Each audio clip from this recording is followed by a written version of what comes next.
Hey guys, welcome to the channel and thank you for watching my daily news roundup.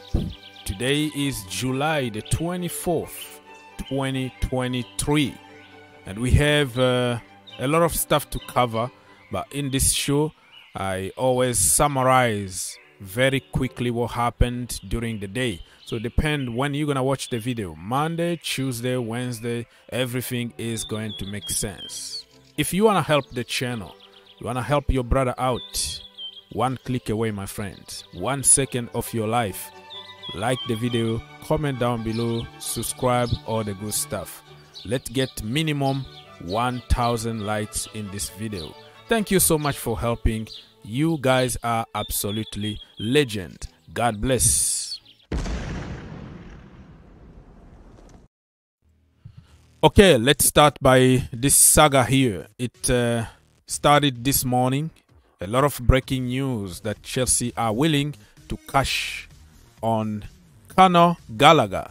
And according to many reports, including Nicolas Jackson, he said that a bid of 37 million from West Ham for Conor Gallagher last week, we didn't even know about it last week, was rejected. And they are not willing to go higher than that.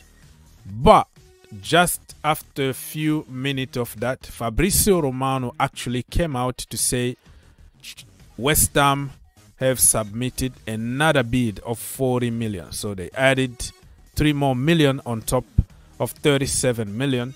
So I think it's getting to the region of,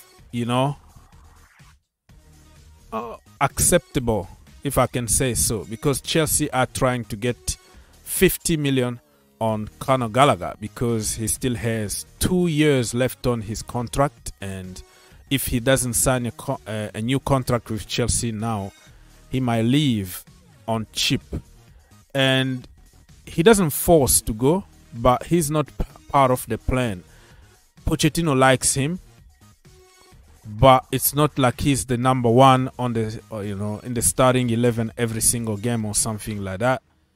And also the new owners are trying to raise money, and the easiest way to raise money is from those kids from the academy who are free and who can have some market value, so they can cover all the mistakes that they made on some people, like let's say Romelu Lukaku is not there by, but I'm putting him in the same bag. Raheem Sterling, Pierre-Emerick Aubameyang, Koulibaly, those mistakes need to be corrected somehow. They left, but we lost money because we didn't sell them in the real price, right? We sell them like half price. Some of them left on free, like Aubameyang. So we have to find money somehow, and we have to sacrifice our own kid.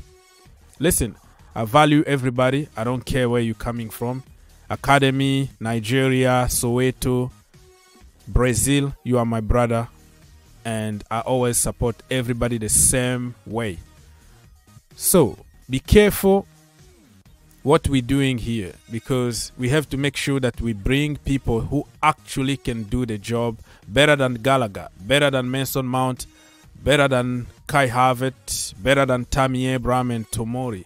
The problem at Chelsea is we sell and then we bring even worse players or injury-prone players. Wait a minute!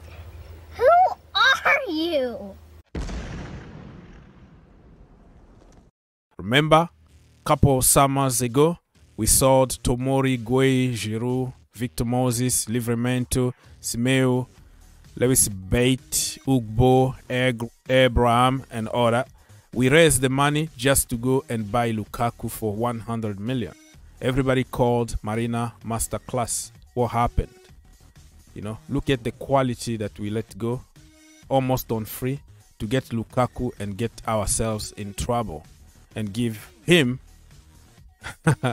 350k a week. Lord have mercy. Listen, people, I don't make decisions. It's gonna hurt me to see Gallagher go. If you see how he been playing this preseason, amazing blocking shot, scoring goals, working hard for the team.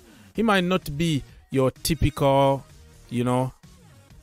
step overs, dribbling kind of player, but he just got the job done. We don't see it because there is a mindset towards certain players of certain colors or certain passport or certain region. That's why sometimes you can't see past your wall of bias and discrimination. So when you break that wall, you will see that this guy, if he was at Monaco, he was at Borussia Dortmund, somewhere else, and a different name, probably Chelsea fans were going to say, break the bank, bring him. Look at the energy he brings in the team. He worked hard. He's such and such. We were going to make amazing compilation videos to get him at Chelsea Football Club. But when we have him in our own backyard, we sabotage him. Nobody is prophet in his own country. It is what it is. You know what? I am sick and tired of talking about Moises Caicedo. If I was in charge, I was going to call this deal off today. And I was going to find somebody even better than him. I don't believe on the narrative on social media, people saying that, he's the best, he's our #1 target, blah, blah, blah, blah. Last summer, it was Edson Alvarez from Ajax that was the priority. What happened? Never heard of him. And now we got Enzo. So every time one door closes, another door is going to happen. On the market, you will always find ballers. So I don't buy into the all or nothing philosophy in the Chelsea community where we have to focus on one player and one player only. Chouameni, Camavinga, Ugarte, all those players, they told us they were priority and we never got them and we never died. So don't make it sound like Caicedo is the next Jesus, the second coming of N'Golo Kante or Makelele or whatever. He got potential. He's going to improve. He's going to become world class one day. But don't make it look like we can't survive without Caicedo. He comes to Chelsea, I will praise him, but I'm not ready to pay more than 100 million on this brother. No, he doesn't deserve that kind of money, and Brighton are trying to mug us off as per usual. They completely robbed us when it comes to Graham Potter. We paid them 25 million to get Graham Potter and his coaching staff. And we paid 60 million to get Cucurella. And now they want to mug us off again. 100 million to get Caicedo. I am not going to pay that money. Let's not spend all our time on this one. And then we are selling people who can defend in the midfield like Conor Gallagher. Lord have mercy. I am sick and tired of this, man. And listen, there are options out there. Ibrahim Sangare is there. Manu Kone, Kefren Turam, Lavia, and many other unknown. Many other unknown out there that you can do your homework and find N'Golo Kante from the 2nd division in France. Find me N'Golo Kante. Find me Moises Caicedo before he becomes Moises Caicedo. He been just 1 season at Brighton and he's awesome. Why can't you just find him from somewhere? Come on! When is it gonna end, Robbie? So people have some kind of mindset thinking that the more money you spend and the more quality you get. No, that is not true. And we have options also if we don't get him.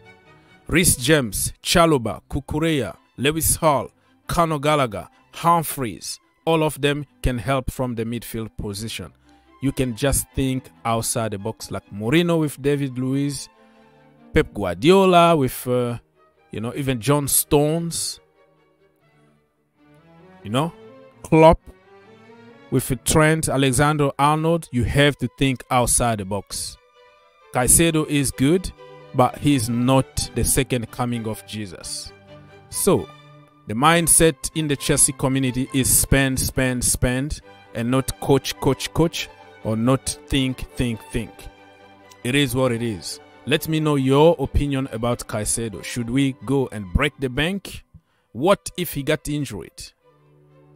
And then, just like I told people about Fofana, okay? People saw us how he was the next John Terry and he was awesome and made all kind of theories. It's all good. He got potential. But injuries were there to see, everybody to see. Now he got an ACL injury. It's over, man. When you got that kind of an injury, you become just an average in a certain level. He's not going to reach his potential anymore. It's gone. 75 million gone down the drain. And he been on the bench and in the hospital more times than he been on the pitch. Wesley Fofana. And one knock, you just paid like 100 million on Caicedo. One knock and he's out for like 3 months, 4 months. What are you going to do about it?